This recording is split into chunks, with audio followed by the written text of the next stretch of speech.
Earth was under attack as the Galaxy Council looked on in horror. Earth was quiet that morning. Cities were busy, people rushed to work, and children laughed on their way to school. The sky was clear, and the sun shone on the oceans and mountains. No one expected what was coming. At the same time, far away in a giant council station, orbiting a distant star, representatives of the Galaxy Council watched the small blue planet. The council had members from many worlds, some tall and thin, some with scales, some with wings. All of them had seen thousands of planets in trouble. None had expected Earth to be interesting. Humans were considered weak, unimportant, and slow. "They will be gone in a day," said a tall, green-skinned council member, his voice cold. He watched a monitor showing images of Earth. Explosions started in the largest cities. "The humans cannot fight us. They barely have proper weapons. We will watch them die quietly." On Earth, the first signs of attack were sudden. A bright flash in the sky above New York startled everyone. People screamed as massive ships appeared, moving silently but with power. They were not like anything humans had ever built. Their metal was black, smooth, and reflective. They moved like living creatures, gliding through the air without sound. In Los Angeles, Sarah Miller, a schoolteacher, held her students close as the sky glowed red. She had no idea what was happening. She could only hear explosions in the distance and the low hum of something enormous in the sky. Panic spread quickly. "Everyone stay calm." "Stay inside," shouted a man in the streets, trying to guide frightened people to safety. Cars crashed in the chaos. Sirens wailed. Fire spread across neighborhoods. In Washington, the president and his advisors watched satellite feeds with horror. They had no real plan. The alien ships had attacked almost every major city at once. Missile defense systems barely scratched them. Bombs dropped from planes bounced off their shields. Human weapons, the Council had seen them, were primitive, and yet somehow they could not defeat these machines. Jack Morris, a former fighter pilot, now working at a small private space company, stared at the news feeds in disbelief. He had flown jets, trained for emergency situations, but nothing like this. "This is not a normal war," he muttered. "We are being destroyed." But Jack did not feel hopeless. Something deep inside told him that humans were stronger than they seemed. He had always known humans had a stubborn streak. Maybe this time it would matter. In New York, Lisa Carter, a young engineer, ran through the streets carrying a toolbox. She had worked in robotics and small-scale weapons design. She saw people trapped in buildings, cars overturned, and fires everywhere. Her first thought was to help, not to hide. "Come on!" she shouted to a group of neighbors. "We can get them out." The council watched the Earth closely. They expected humans to panic and die in days, maybe hours. They were wrong. Humans started organizing.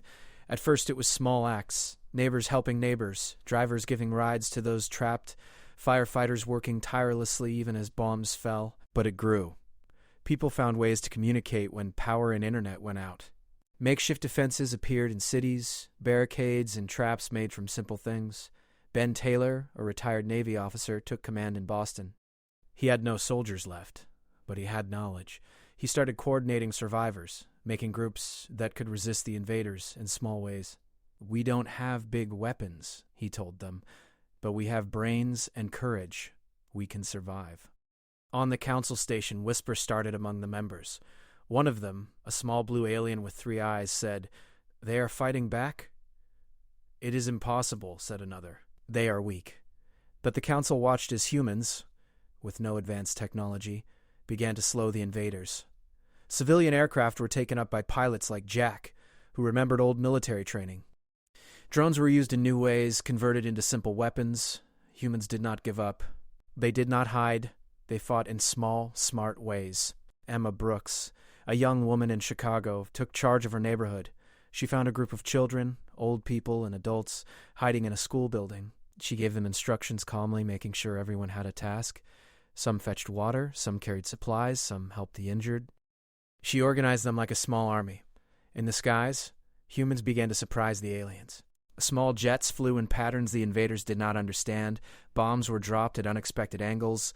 Some alien ships were slowed by debris traps, fires, and human ingenuity.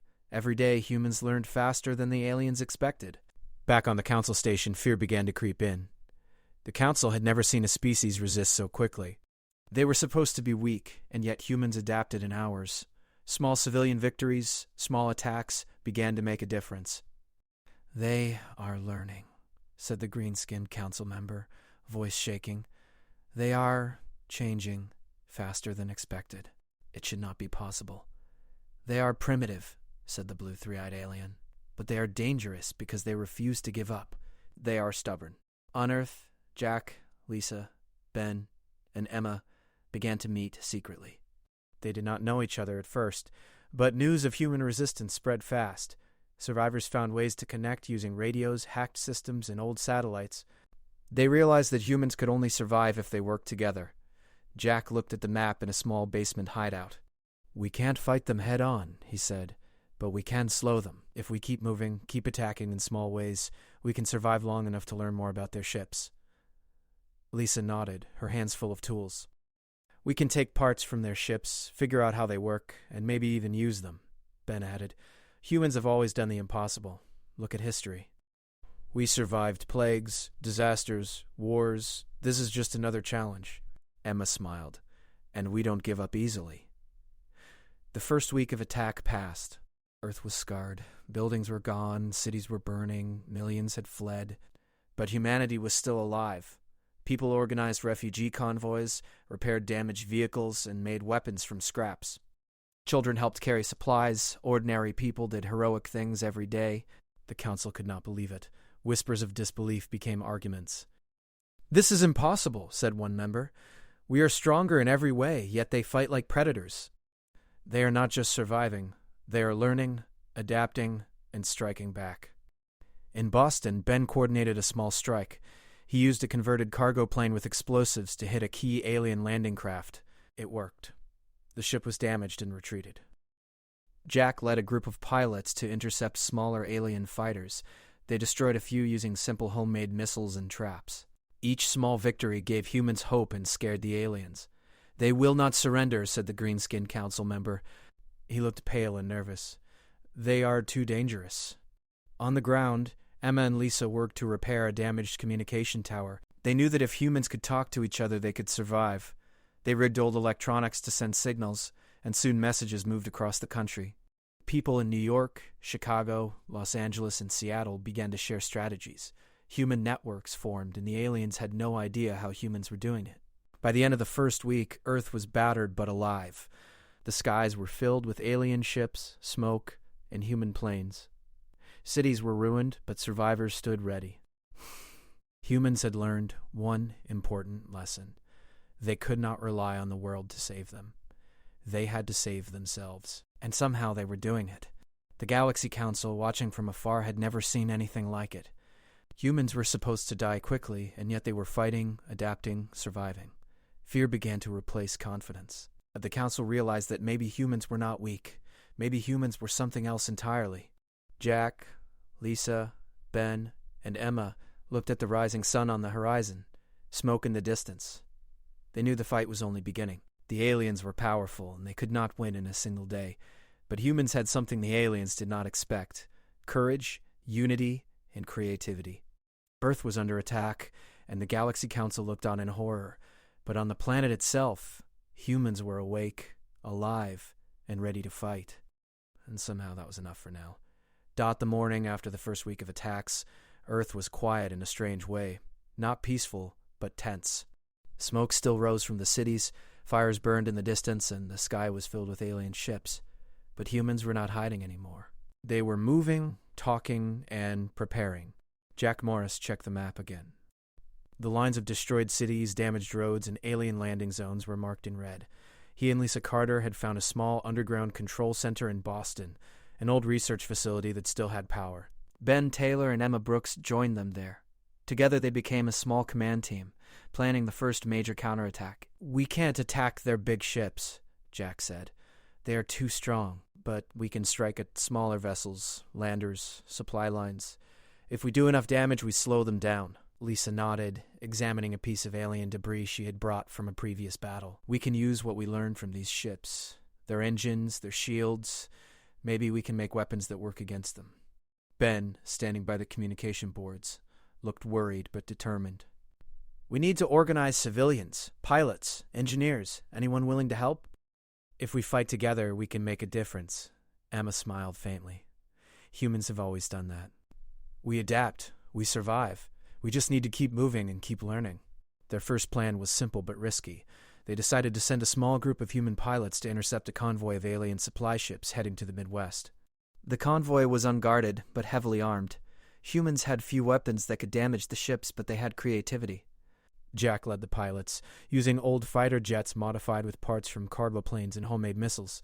Lisa and Ben stayed behind, monitoring the enemy and providing instructions. Emma coordinated the ground teams, ready to help anyone who survived the strike. The attack began at dawn. The sky was red with fire and smoke. Humans took off from hidden airstrips, small jets darting between clouds and debris. They approached the convoy carefully, using the sun to hide their movements. The aliens were surprised. Their sensors did not expect humans to attack. They had assumed humans were weak and disorganized. The first missile hit a supply ship, tearing a hole in its side. Explosions spread quickly. Other human pilots followed, striking where they could. On the ground, people watched through binoculars and hacked cameras. Cheers erupted when the first alien ship was damaged.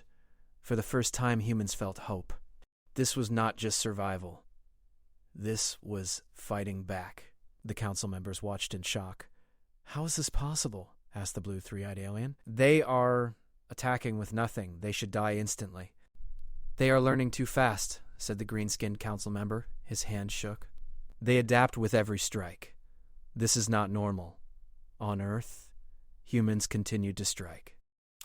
Makeshift weapons worked in ways the aliens could not predict.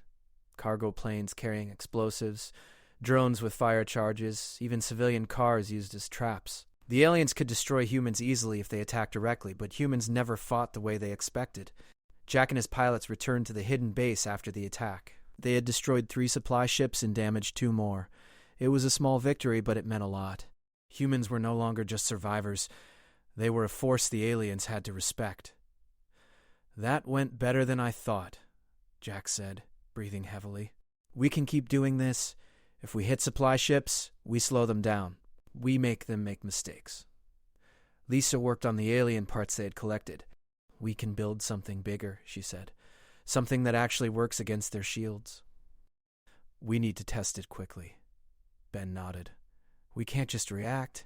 We need to plan. Humans survive when we plan smart, not when we panic." Emma added, "And we need more people. We need to teach others, share what we learn. Everyone can do something." Across the country, humans started to join in. Pilots came from private airfields, cargo trucks were turned into mobile command centers, engineers built makeshift weapons, and even civilians who never imagined fighting now helped. The network of resistance grew quickly. In Los Angeles, Sarah Miller and a group of teachers and parents organized children and refugees. They carried supplies, repaired buildings, and helped injured humans. Each day they learned from the attacks, making traps and defenses. In Seattle, another small team of engineers discovered a way to disable alien shields temporarily using pulsed electricity. It was risky, but it worked in small tests. Word of the discovery spread quickly through human networks. Humans adapted faster than the aliens could respond. The council began to panic. "We underestimated them," said the green-skinned member. "We thought they would die. They are clever, stubborn, and united. We are losing control." "They are primitive," said the blue three-eyed alien, "but their creativity is terrifying. They do not fight like other species. They are unpredictable." Back on Earth, Jack, Lisa, Ben, and Emma planned their next strike. They decided to hit a large alien command ship that had landed near a major city.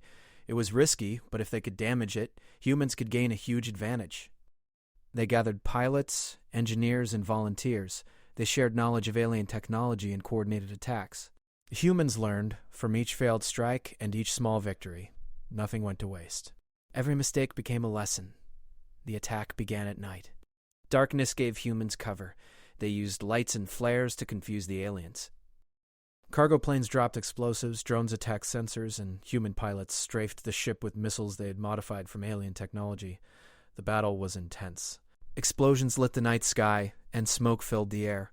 Humans worked in coordinated groups, hitting weak points and retreating before the aliens could respond. It was chaos, but controlled chaos. After hours of fighting, the command ship was damaged. A large hole appeared in its hull, and it began to retreat. Humans had won again. It was not a complete victory, but it was a proof that humans could challenge even the largest enemy ships. On the council station, the members were silent. Fear replaced confidence. "They are not weak," said the green-skinned alien. "They are dangerous. If we continue, we risk losing more than we expected. They are learning faster than we can adapt," said the blue three-eyed alien. "Humans are not just survivors. They are strategists, fighters, and innovators. We cannot ignore them." Back on Earth, Jack, Lisa, Ben, and Emma watched the retreating ship. They knew the fight was far from over, but humans had proven something important. They were not weak. They could fight, they could survive, and they could win small victories. "This is only the beginning," Jack said. "We hit one ship today, tomorrow we hit another. We slow them down, we learn, we fight smarter." Lisa smiled. "And every day we get better. We understand their technology, their weaknesses. Humans are fast learners," Ben added, "and humans are united. We do not fight alone." That is something they did not expect. Emma looked at the sky, and that is why we will survive. Humans never give up, no matter what. In cities across the world, humans celebrated small victories, helped each other, and prepared for the next attack. The aliens thought humans would panic, that humans would die, but humans did the opposite. They became stronger, smarter, and more determined with each battle. The council watched in horror as humans continued to fight back. Whispers of disbelief filled the chamber. "We misjudged them," said one alien. "Dangerous. If we continue to attack, we risk losing everything." Humans on Earth did not know what the council thought. They only knew one thing. They had survived the first attacks, learned from them, and were ready for the next. They were alive, and they were not afraid. Jack, Lisa, Ben, and Emma looked at the horizon. Alien ships still filled the sky, cities were damaged, and the world was far from safe. But humans were no longer victims. They were fighters, they were innovators, they were survivors.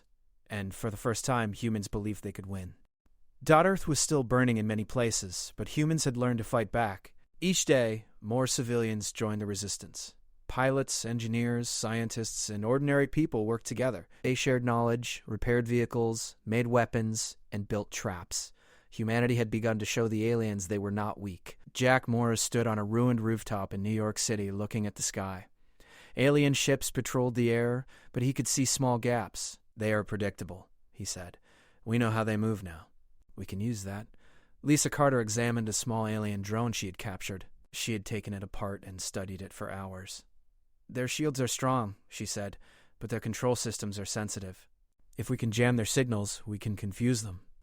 Ben Taylor nodded. "We can set traps. We can use their own ships against them. Every time they think they know us, we will change." Humans adapt fast. Emma Brooks, coordinating volunteers on the ground, shouted instructions through radios. "Use the debris, block the roads, lure them into our traps, work together." Humans started using the cities themselves as weapons. Tall buildings, highways, and rubble became obstacles. Alien ships struggled with unpredictable terrain. Mines made from car engines and scrap metal slowed them down. Improvised drones dropped firebombs on landing areas. Humans used speed, creativity, and knowledge of the land to strike where the aliens least expected.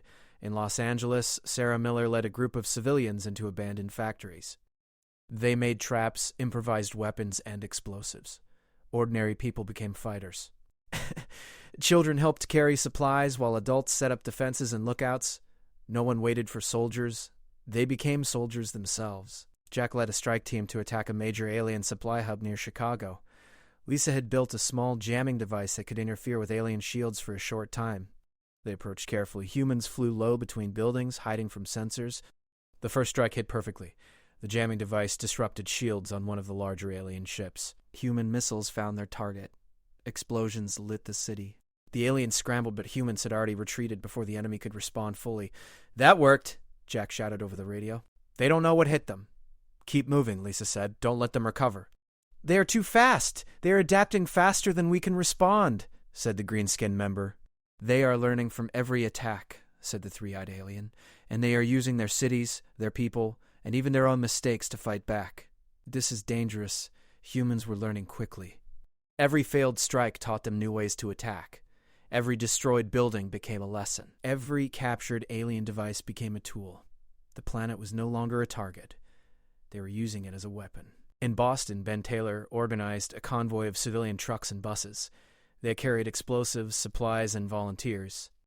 The convoy moved in formation, using decoys and traps to mislead alien ships. One section of the convoy acted as bait, drawing enemy fire, while another section attacked from a hidden position. Emma Brooks led a group of civilians to a damaged alien landing zone. They set small explosives under the craft and rigged them to detonate when the aliens returned. When the alien ships landed again, explosions tore through them. The aliens had not expected humans to use ambush tactics so cleverly.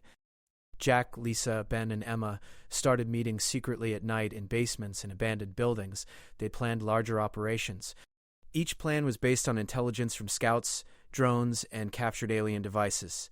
Humans were no longer just surviving. They were controlling the battlefield. In Seattle, engineers discovered another weakness in the alien technology. The shields were strong against direct attacks, but pulses of electricity could overload their systems for short periods. Humans tested it carefully, learning to strike at precise moments. They could disable enemy defenses temporarily and hit with their own weapons. On the council station, tension grew. "We cannot control them," said the green-skinned member. "They are not weak. They fight smart, they adapt, and they work together. If this continues, we will lose our advantage." "They are primitive," said the blue three-eyed alien, "but their stubbornness is deadly. Every day they fight, they learn more. They are not just surviving, they are winning small battles. Soon, they may win bigger ones." Back on Earth, Jack and his team planned a strike against a major alien command ship near New York. It was heavily defended, but humans had learned patience, coordination, and timing. They waited for nightfall, using darkness as cover. The strike began. Humans moved in coordinated teams. Cargo planes dropped explosives from unexpected angles. Drones interfered with sensors. Human pilots attacked in waves, retreating when needed. The aliens were confused and could not respond effectively. After hours of fighting, the command ship was badly damaged. Fire spread across its surface, and systems failed. The aliens retreated, leaving their landing zone. Humans had achieved a major victory. It was small compared to the overall war, but it changed the balance. Humans had shown they could fight even the largest enemy ships. On the ground, civilians celebrated quietly. Survivors helped each other, treated the injured, and repaired what they could. Humans had learned that victory did not mean destroying the enemy completely. It meant surviving, learning, and striking smartly. Jack, Lisa, Ben, and Emma watched from a rooftop. Smoke and fire filled the sky, but they felt a spark of hope. "We are stronger than we thought," Jack said. "We can fight them. We can win." Lisa smiled. "We are not just surviving. We are teaching them not to underestimate us," Ben added. "Humans are united. We think fast, act fast, and help each other. That is why we survive. That is why we fight back." Emma looked at the horizon. "And we never give up. No matter what they throw at us, we keep going. That is why we will turn the tide." Humans continued to fight in cities across the world. Each small victory taught them more. Each battle gave them confidence. Each captured alien device added to their knowledge. Humanity was no longer just surviving. They were becoming a real threat. In Los Angeles, Sarah Miller led her group to defend the city. They had learned from previous attacks. Traps were more effective, weapons were stronger, and volunteers were braver. They had turned a school into a command center where civilians coordinated strikes across the region. In Chicago, Jack and Lisa tested new weapons made from alien technology. Small drones could disable alien shields for short periods. Missiles made from converted human and alien parts could damage enemy ships. Humans were learning to fight not just with courage, but with intelligence. The council watched in horror. "We misjudged them," said the green-skinned member.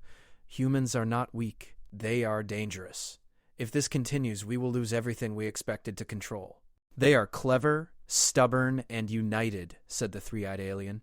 "We cannot defeat them easily." And every day they fight, they become stronger. Back on Earth, Jack, Lisa, Ben, and Emma prepared for the next attack. Alien ships still patrolled the skies. Cities were still damaged, and humans had lost many friends and loved ones. But they were no longer afraid. They had learned to fight, to survive, and to win small victories. "This is only the beginning," Jack said. "We hit supply ships, command ships, and we learn. The aliens will make mistakes. We will use them." Lisa nodded. "Every day we get smarter.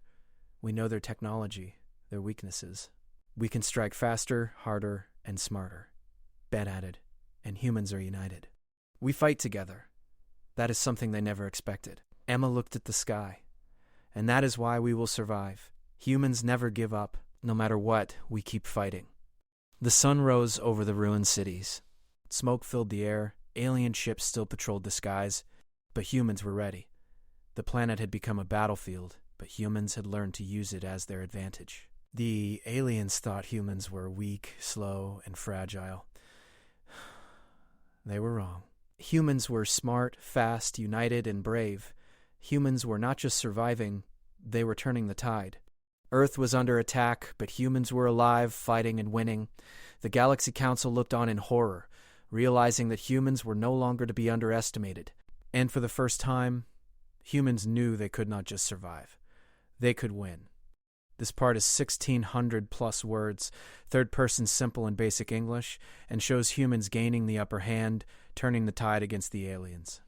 I can continue with part 4, the final part, where humans achieve a major victory and earn the respect and fear of the Galaxy Council. Do you want me to write part 4 next? Of 1,600 words in A, and it should be interesting, and write it in third-person style, and it should be in simple and basic English. Use simple and basic English, and without hating, absolutely. Here's part 4, the final part of your story, written in third person, simple and basic English, around 1,600 words. This part shows humans achieving a major victory and earning the Council's fear and respect. Earth was still scarred from weeks of attack, cities were ruined, smoke rose from once great skylines, and the oceans were filled with debris from destroyed ships. The alien fleet still hovered above the planet, but humans were no longer hiding. They were fighting back with everything they had. Jack Morris stood on a rooftop in New York, looking at the alien ships above the skyline. He had flown countless missions, destroyed supply ships, and helped lead attacks against larger vessels, but today, the mission was bigger. The humans were going to strike at the heart of the alien command.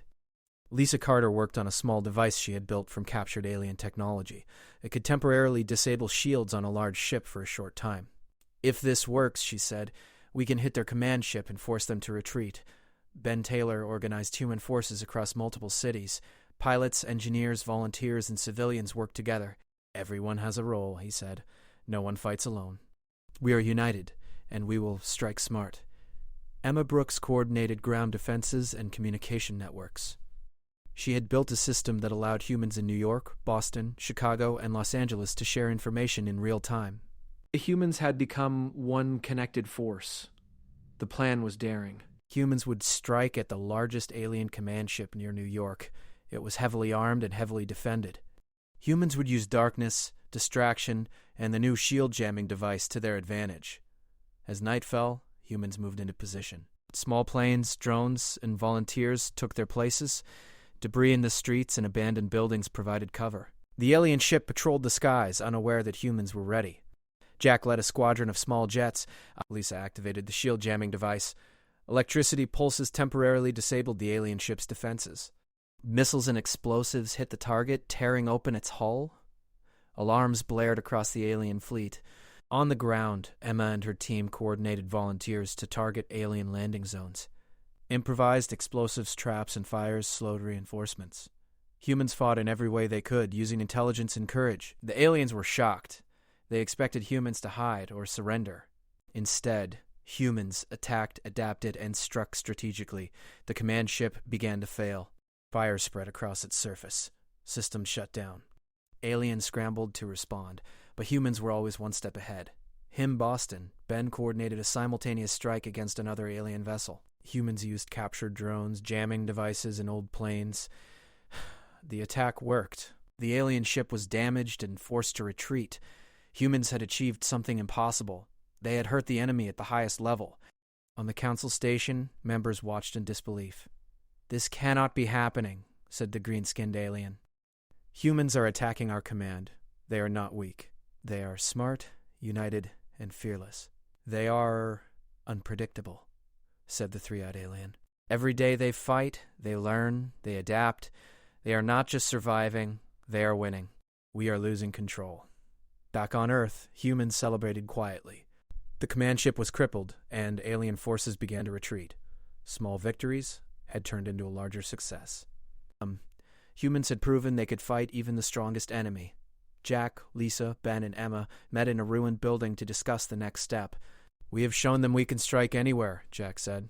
"We cannot stop now. We must keep pushing." Lisa nodded. "Every captured device, every destroyed ship teaches us something new. We can fight smarter, faster, and stronger." Ben added, "Humans are united. We act together. And that is something they never expected. That is why we are winning." Emma looked at the horizon. Humans never give up. No matter how strong the enemy is, we fight, we learn, and we survive. That is why we will win this war. Humans continued to strike across the planet. Alien supply lines were destroyed. Landing zones were ambushed. Patrol ships were taken down. Humans learned to fight in the air, on the ground, and even in space. Every battle gave them more knowledge and confidence. In Los Angeles, Sarah Miller and her team built more traps and weapons. Volunteers helped civilians move to safer areas.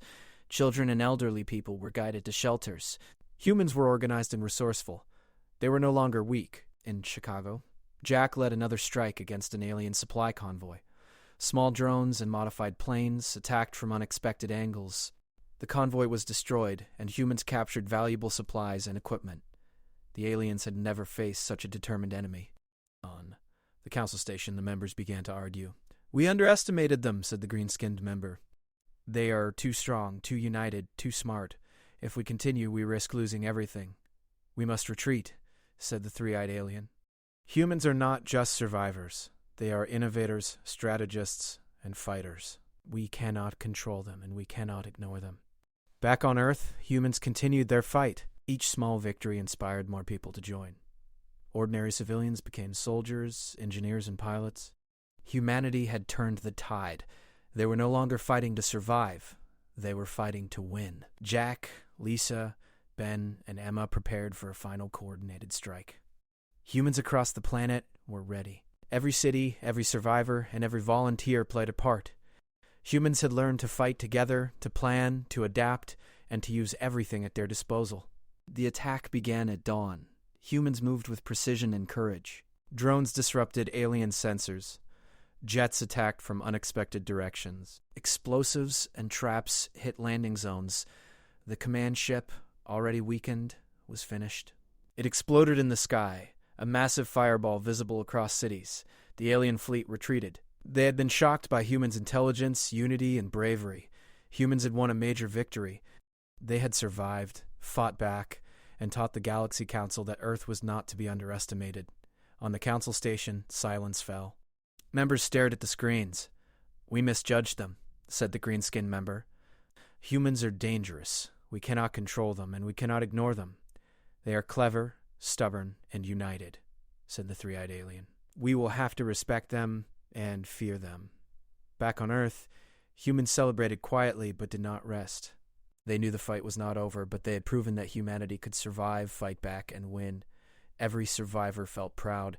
Every volunteer felt strong, and every city knew that humans could face anything. Jack, Lisa, Ben, and Emma stood together, looking at the rising sun over ruined cities. "We did it," Jack said softly. "We showed them who we are." Lisa smiled. "We fought, and we learned. That is what humans do." Ben added, "We are united. We fight together." "No one can underestimate that." Emma looked at the horizon. "And we never give up. That is why we will always survive." Humans had won not because they were stronger, not because they had better weapons, but because they refused to surrender. They had adapted, fought together, and turned the tide against a stronger enemy. Earth was still damaged, but humans had proven themselves. The Galaxy Council looked on in horror and awe, realizing that Earth was no longer just a small, weak planet. Humans were forced to be respected, feared, and never ignored again. And, for the first time, humans understood their true power, not in weapons, not in numbers, but in courage, unity, and the refusal to give up. Humanity had survived the attack. Humanity had fought back, and humanity had won the respect of the galaxy. The sky was still filled with smoke and debris, but humans looked forward. The planet had been under attack, but it had survived. Humans were alive, stronger, and ready for anything the universe could throw at them. Earth had changed. Humans had changed. The Galaxy Council had learned a lesson they would never forget. Humans had fought, humans had learned, and humans had survived, and the universe would never underestimate Earth again.